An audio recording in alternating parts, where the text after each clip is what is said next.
I'm not knocking your knees over there. Oh, you're good. Good to go? Good to go. All right. Well, we're back again with another episode of Under the Vinyl here, live on location at Party Reflections. We got another great guest here today. An industry legend, I would say. Absolutely industry legend. In ARA, just in the industry as a whole. Lots of questions asked, lots of different areas of expertise, so we'll jump right into it. John Bibbo, how you doing, sir? Great. Thanks. Good. Legend, I don't know. I don't know, John. You good? You're a legend in your own right. I feel like you're in that crowd where there's a bunch of legends in there, but you're one of those guys. Yeah. Well, thanks. So, John, just tell us first how you got started and where Event Source started. So my mom and dad opened up a Taylor rental franchise 46 years ago. They were store number 826, and I was 8 years old. Loved it. Couldn't get up on Saturday morning, and if my dad left without me, I'd call him on the CB radio and say, pick me up. I would be in tears. I wanted to go to work, and just really loved interacting with business and things like that. Fast forward about 10 years into the business, Taylor Rental went through an identity rebrand, and divided the party section from the tool section with a wall rather than a wrought iron fence. Back in those days, if you remember those days. But and that's when I had turned 16, right around that time, and it was an opportunity for us to venture into the party business further than just tables and chairs. And it was always in Ohio first. That's Cleveland, where you guys Cleveland, started. Okay. right in Pompano, Ohio was our first location, and it was 15,000 square foot facility, and we occupied probably about 5,000 with party at that time. Went to the first convention and bought the opening package for a party rental company, and it was $100,000. I went back to the room that night at the convention because those were our family vacations, and told my dad that we bought a popcorn machine and a cotton candy machine, and he scratched his head. He goes, "I've been in business 10 years and never had a call for any of that stuff." So, it's kind of like, you got to do something about that. How to start marketing. Hired a salesperson right out of college, hospitality management background, and from there it's all history. Yeah. So Taylor Rental, that was equipment with a little bit of party at Correct. that time, right? Yep. Okay. Yep. When we left, we were the largest Taylor rental, and that would have been like 96, 97. At that time it was 300. We just had some different growth plans and different objectives, and Taylor Rental sold to Stanley Works right around that time, and so things changed, and we were large enough that we didn't need that help. Yeah. And most Taylor Rentals never really stuck around that long, Right. anyways. I mean, you still have a few that have been around forever, but they get you started, and then you move on and do your own thing. So. And at one point, did you feel like you started making an impact in the business, and what role was that you came into? So, right at 16, I believe it or not. Are you the one who pulled the trigger on the party package? Oh, yeah. That was your decision? Yeah. We would always go to the show, and Taylor Rental had these forms, and you go and buy rototillers, and it was just basically put a number 1 or 2, how many you wanted, and you signed it. And then, we were buying it from them rather than through the vendor because they had their buying group thing. Yeah. And so it was really easy. I mean, I just did the same thing, and so I knew the process, obviously. Went through the party thing, and Joel Nevins, which was one of my first vendors at Jomar, he went to the guy, Dean, at purchasing, says, I don't know, should I take this? This is like, the kid's 16 years old. Yeah, take it, he's fine. He's been around, he knows his stuff. And that was really where it started. Okay, so 16, doing that, and then so you worked your way up, and then what year did you take over? So my dad was really tools, didn't want to have anything to do with party. They would answer the phone and they would say, you get a call for a canopy. Oh, no, sorry, we don't have any of those. And and I'm like, hell yeah, we do. We don't want to touch that stuff. So that was where I fit in. And then at 16, I was 10th grade, and had a pickup truck, and I came to work every day, and we hired a driver and a salesperson, and I kind of coordinated the whole thing. So they really have never been involved in that piece of it. It was always me. I was the driving force behind it, and it's just. So what year did you create the hostile takeover then and get out of the get out of that side? Everyone knows of United Rental. Yep. I think we were the first one in Ohio that they purchased. Okay. so 1998 maybe I think Okay. it was. They gave my dad a contract for 1 year as we were negotiating the deal. So my dad, you asked us 60 days before that, there was no chance we were selling. Yeah. Never going to happen. And it was, here's the offer, take it. Well, we got to think about it. No, it Yeah. expires at 5 o'clock tonight. So. And if not, we'll open up down the street. Right. Exactly. Yep. Well, that happened when Nations went, and that's why we ended up with United. Yeah. So they on the closing day, they wrote the check for a 1 year's salary and said, don't come to work on Monday. Yeah. So he picked up his desk and put it in front of mine. So the first time we actually worked in a 10 by 10 office together for, 4 or 5 years. And, he's, obviously very supportive of what we were doing. And really, new rental, but he was the guy that helped us, whether it was cleaning grills or working in the back. So kind of really been on my own the whole time. Okay, so United took it. United, you did sell to United? Yeah, we did. Okay, so The you did- equipment side, yeah. The equipment side, and then so you ventured off on your own side. Yeah. Okay, and then what was your vision at that point? And how old were you? At that point, about 18. Okay, so 18, and now you had to be the visionary for what this side of the business is Yeah, gonna look so at that time, my two younger brothers worked for United. Right. So they were there. One was there for about 18 months. The other one was there for about 5 years. like. Okay. At that point, we had been invested into a new facility, which is now 25 years later. And we basically, we overbuilt it. Went a little bit big, but I had planned to do something like that for a long time. So Yeah. I finally made it all come true, and then 9/11 happened, and we tanked. So Yeah. big new building, no revenue, and it was a tough time. And we just kind of felt in Cleveland we had maxed out the market. We were never going to get everything. Our price point was a little bit different than what was in the market there. So we said, well, let's try it. And we had a lead down for Columbus, which is 2 hours south of us, and started dealing with a couple customers down there. And said, well, that's where we kind of expand. And then we took that model to Detroit and Pittsburgh as well. Mm-hmm. And it works great. So at that point, are you doing full service, tables, chairs, china, tents, everything? So in the early days, up until about 2002, we did tenting as Okay. well. Kind of made that transition. We were going into, at that time, we probably had 20 people on our tent crew. We were coming into the March or April, and we had 3. And it was like, we're going to really have a problem. So made a deal with a competitor that rented tents, tables, and chairs. We swapped our tents for their tables and chairs, and we kind of worked together for a couple seasons. And it was great for us. We focused on tabletop at that point. That time we had maybe 2 patterns of china, and then shortly after, 5 or 6, and now, probably 18, I think is the number right now. So you just focus on different lines. You found your niche. Yeah. You figured out Well, where you were making money. And Absolutely. Yeah. And now you're this powerhouse of Yeah. tabletop. So when did you decide to take the leap and just go buy more and more and more? So my father always had the mentality of say yes, always say yes. If you didn't have it, if you didn't have it, go out and buy it. Our philosophy was a little different. We didn't really hold on to equipment very long, so it was always new, reselling things.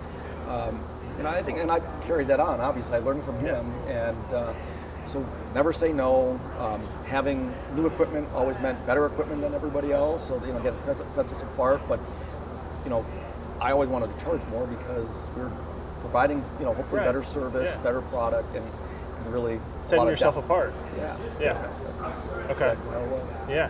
So now, fast forward, you decided to buy another location.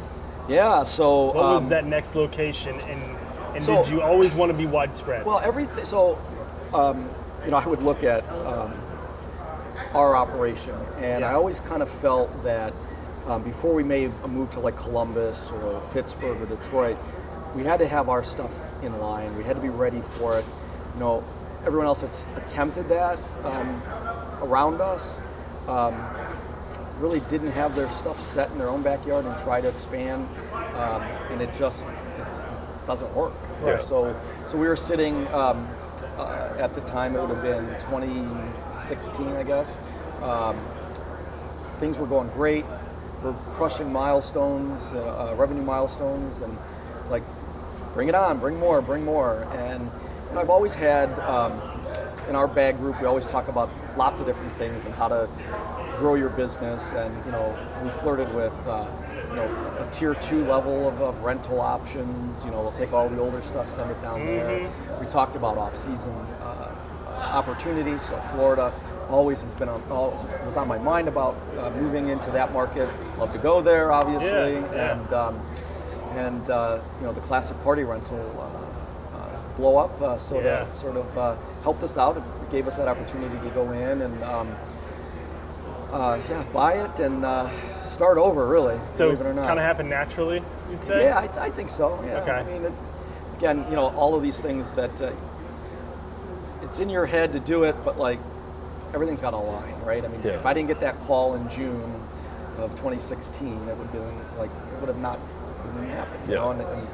And you eventually, someday we'll do it, but when it's in front of you, you've got to take advantage of it. Yeah. And talk to us about how many locations you have now.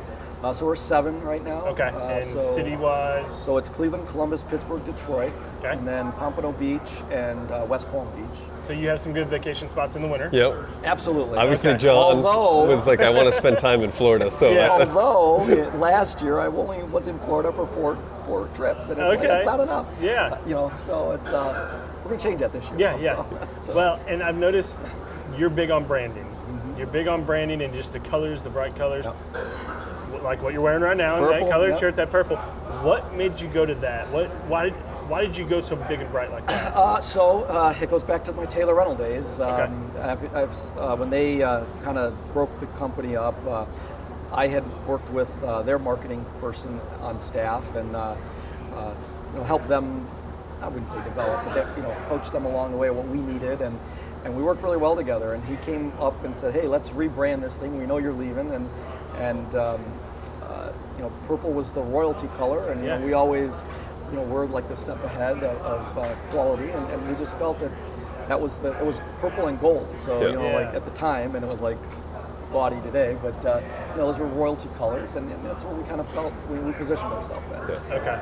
And I mean, they got that big tractor trailer. Yeah, when you see that I love purple, that picture. Yeah. When you see that purple tractor trailer, that purple truck going down the road, you know whose it is. Yeah. And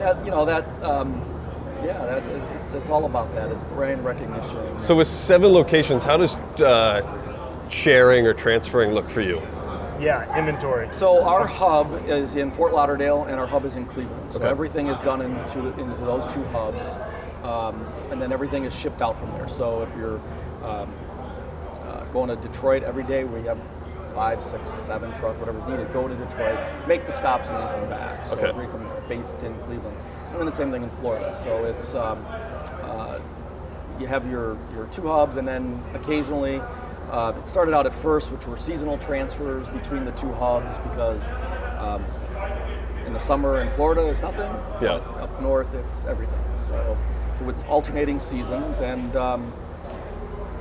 it's probably more than it should be, but that was just because we're still playing catch up from COVID with not investing anything for a while. That was my question. Are you forecasting out, and are you purchasing, or are you still just making more transfers? No, we're in year 3 of really a major expansion with equipment. Okay. So we're not transferring forks, knives, and spoons on a seasonal basis. Yeah. And then you get we'll do an event for 6,000 or 7,000 place settings, and then you have to make a transfer at some point, but hopefully you've got it figured out.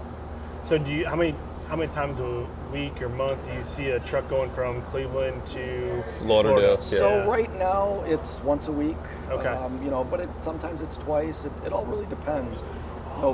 Towards November, it's several trucks, obviously, and then we try to keep a routine of it going up so we can keep everyone employed. Because that is a difficult position to find somebody to do that, at least in our case. I mean, it's not really the long-term plan. We definitely need to kind of scale that back a little bit, but our belief is if it's sitting, you got to move it. It's got to pay its rent. Yeah. So we probably do more than we should, but is that usually like one semi-truck that goes Pretty down? much, yeah. Okay, one semi-truck that can get to locations. Okay, that makes sense. So we're able to just to take more orders. Again, it's all about filling orders. So there is a cost to it, obviously, but we also don't have to have 100,000 square feet in Florida because Right. we can transfer stuff back, and real estate in South Florida is out of control. So we like the size that we're at for the most part. Right. And if it's not moving down there, we move it up. So that helps us. Talk to us a little bit. Everything I've heard about your operation, I haven't had the chance to be there yet. Everyone talks about how efficient you are, and the trucks are set up that I believe one guy can make the deliveries out of a full 26-foot box truck. Yeah, so we palletize everything. Okay. First of all, and our tailgates can. I guess I used to use the terminology. They were like $5,000 for a tailgate, and ours were $12,000 because you can take a whole 8-foot pallet off the truck at one time. So we use long pallet jacks, and everything's on a pallet, shrink wrapped, and that's how we, at least get it to the site. Whether or not we can unload it that way, that's a whole other story. Yeah. But dollies, and just we're now putting motorized pallet jacks on the trucks. We finally found one that's compact and it's got a good battery life, and so we try to do that. That was a change we made. Gosh, I'm going to say probably right during one of the downturns, so probably 2001, I'm sure. Okay. Couldn't afford to put all these people in trucks. And you probably couldn't find them either. Right. Well, that was going to be my next question, was all these multiple locations, focusing so heavy on tabletop. You're not as diversified on what you do.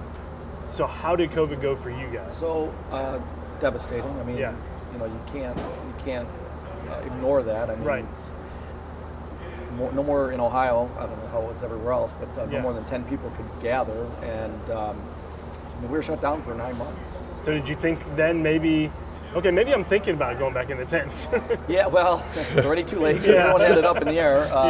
But someone told me, at the time that, you had 20 years of no tenting, headaches and problems like that. So even though you missed the boat on this one, you had a good run. So don't complain. So just settle in. Right. But you guys figured it out because you're still a powerhouse and you're still doing what you're doing. So crew-wise, I got one. Yeah. How many? What's the staff look like? Total company. Total company is about 225, I think it is now, 250, somewhere in that range during the season. It'll go down to 180 normal. Like each location doesn't technically have a ton of people. It's 3 or 4 people in each office, and then the transportation delivery service reps, go up there every day. Okay. And is your biggest, most profitable office Cleveland then? Anything you can do, and in your backyard is definitely more advantageous. But for us to get to the volume that we're at, we really need to expand, because you're never going to get that volume out of Cleveland. And what's the biggest differences in the multiple different locations? The biggest difference, I would have to say the customer bases differ. So like Cleveland, we're heavily, we work around off-premise catering. Yep. We do a lot of, in Detroit, it's more, we call it commercial, it's more like a golf tournament, not many of them up there, but golf tournaments and different races and things like that. So more of the, it's not festival business. Higher end. End. I consider it more of like a corporate style. Yeah. So it's just different. And then South Florida is definitely golf tournaments and wild food service, food shows. Do you notice different trends with every location? So this one might I don't know enough about tabletop all the time to even talk about it, but so everyone says you need to have that Florida flair. In Florida. So when we bought our third company, So Cool Events, we had a lot of light up furniture, and it went well, obviously, but we introduced it to Cleveland market and it goes crazy. So really, we had some custom linens printed with palm leaves on it. We thought we were going to make this big splash in Florida with it. Yeah. It rented more in Cleveland, well, in the north than it did in the south. So wow. I always have said that it is more about having something new or different Because if you're a caterer doing parties with us every weekend, you know, you just you're tired of using the old white plate, Right. And, you know, that same linen, and it may be a velvet today, but like how many times can you use a velvet linen without getting tired of it? So I think anytime you can show something new, it's great for the customer. So absolutely. That's where that sharing of the inventory has really helped us. Yeah. Totally understand that. So where do you fit in the day-to-day business now as a whole with all these different locations and things like that? I'm sure you got a good team in place. So where do you feel like you fit best in your business? We were dabbling with the EOS system a little bit. So the Visionary have made some changes in the last 18 months. You know, they teach you about having the right people in the right seat on the right bus, and you know, glad we went through the process, and it's changed us really for future growth. Right.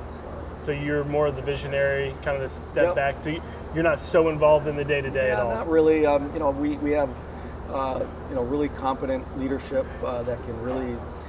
Some of it, you know, it's all newer to us, but you know, they've been around the block. They have a ton of experience, not in our industry, but you know, I think in my whole career, we've always looked outside the industry for packaging machines and technology and things like that. So now it's the time for management to do that, and it's really changed a lot of things in the company for the better. Do you miss the day-to-day side of it? Well, you know, I don't know.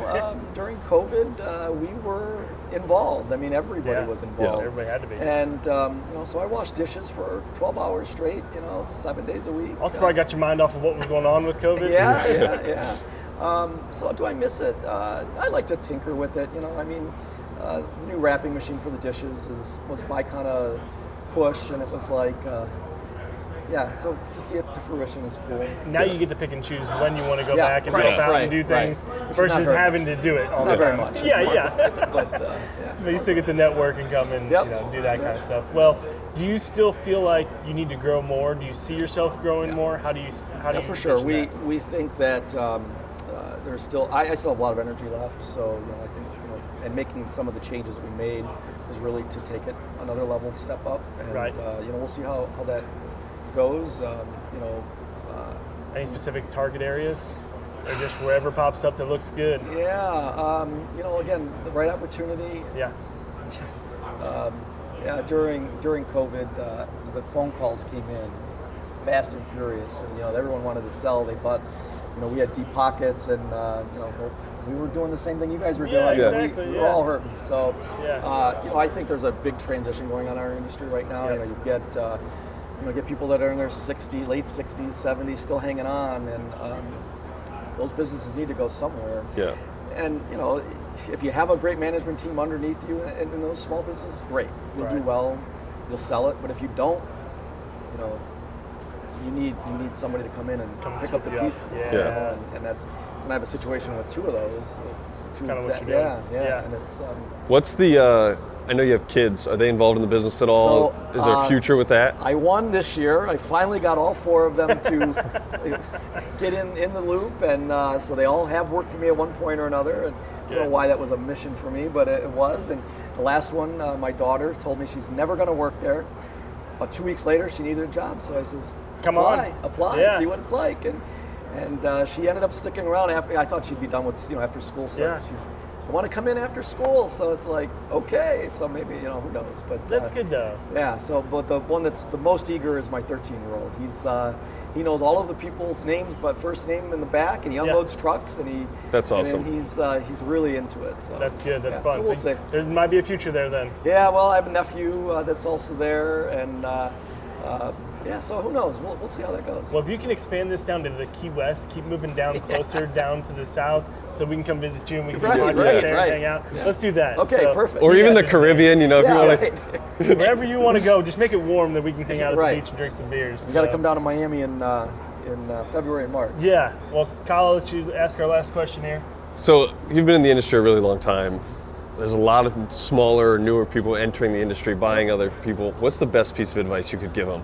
You know, the old cliche of getting involved. I mean, I hung around Charlie Neffley, Frank Wilson, Johnny Crabb, all of those guys were actually my age now when I was in my early 20s and maybe 30s. And I got involved with committees. Those guys were all in my bag group. I think we have now 7 presidents in our bag group, former presidents. So that was my entrance into knowing about ARA and knowing what ARA did. So now I kind of feel I'm their age when I met them, and it's time to give back. So that's why I became president for ARA, and I just think you got to get involved. We go to all the association meetings of different groups in our hometown, and you can go. That's nothing. You have to be on a board. You got to be in a position. You gotta, or it's just a waste of time. Absolutely. So get involved is really my best piece of advice. And again, when they call and they ask, you got to go, because you may not get that call again. Right. So that's really about the best piece. All right. Well, we appreciate you coming on today. I know that we could deep dive into a ton more, but I think we hit some good stuff here. All right, good. And we'll keep watching you to see what's next and where you buy next. So sounds good. Hopefully it's someplace warm. We'll be there. All right. But, always welcome. Yeah. This has been another episode of Under the Vinyl. Thank you. Right. Thank you. Thanks. Thanks, buddy. Yep. Thank you. Thanks, John. Yep.